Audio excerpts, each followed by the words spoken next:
The digestive system.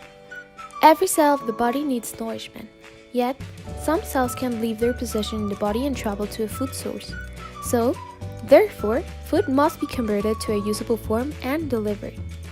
The digestive system provides nourishment to customer cells in the body. It also has a quality control and waste disposal system. Oral cavity. The main function of the oral cavity consists on ingestion, taste due to the way in which taste tends dissolve in saliva, stimulating taste buds in the tongue. Also, mastication, digestion, swallowing, communication, and finally protection. These due to the way in which mucin and water in saliva provide lubrication, where there are lysosomes which kill microorganisms in order to stop bacteria from entering the body.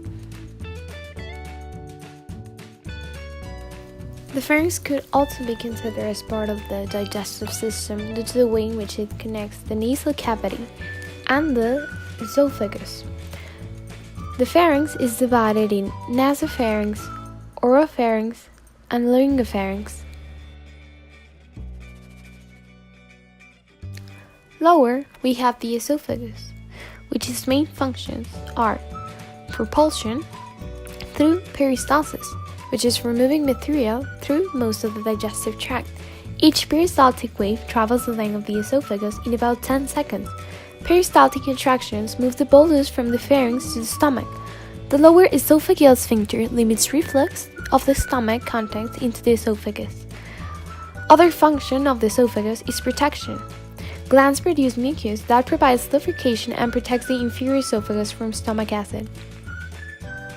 As mentioned before, the esophagus connects with the stomach. The main functions of the stomach include storage, digestion due to the way in which protein digestion begins as a result of the action of hydrochloric acid and pepsins.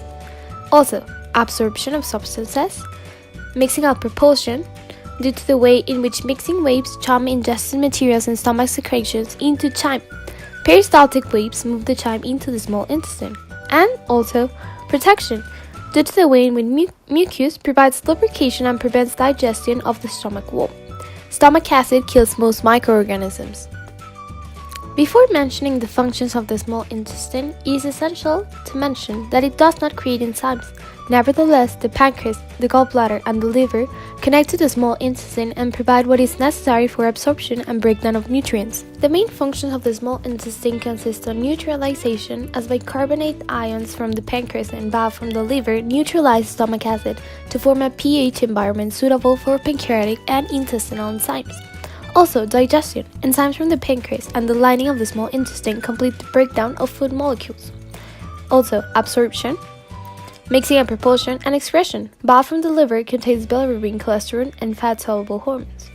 Apart from these, we also have protection, due to the way in which mucus provides lubrication, prevents digestion of the intestinal wall, and protects the small intestine from the stomach acid.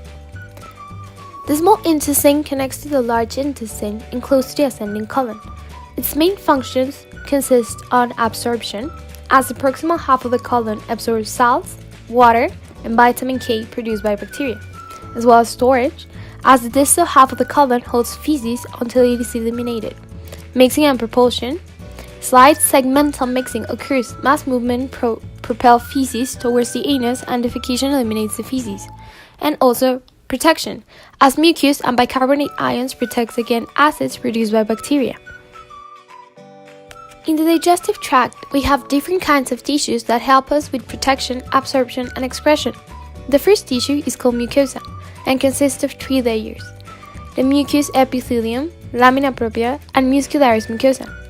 Then we have the submucosa, which is a thick connective layer containing nerves, blood vessels, and small glands that lies beneath the mucosa. Later on is the muscularis, which consists of an inner layer of circular smooth muscle and an outer layer of longitudinal smooth muscle. Finally, we have the serosa, also called adventitia. Parts of the digestive tract that protrude into a peritoneal cavity have serosa as the outermost layer. When the outer layer of the digestive tract is derived from adjacent connective tissue, the tunic is called adventitia.